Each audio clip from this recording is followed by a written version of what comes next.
Race fans, Fast Eddie here for Race Pro Weekly, here with Carey Terrance, driver of the 66 and the 358 mods and the big block modifieds.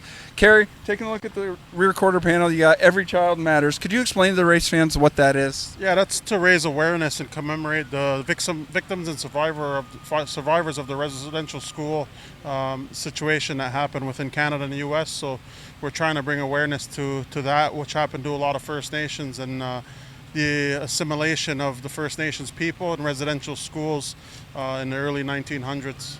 I see in September 30th in Canada they actually have the National Day of Truth and Recognition. It's also known as Orange Shirt Day.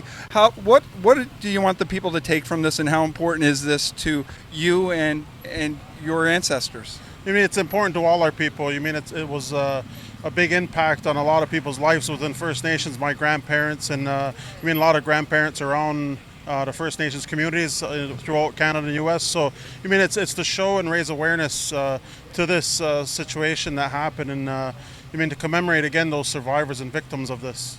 And I know just from doing the research I've been able to do, they found thousands of bodies in unmarked graves. Some of these kids suffered abuse and maltreatment, and some of the families were never even told what happened to these children. So this is a pretty important thing that now is a national holiday in Canada. Yeah, I mean, it's big, and it's people are still suffering from it. We see this every day in our communities and stuff. There's a lot of history behind this, and it's hopefully it raises awareness to the situation that happened, so nothing like this can happen again, obviously, but just to recognize those survivors of this and honor them.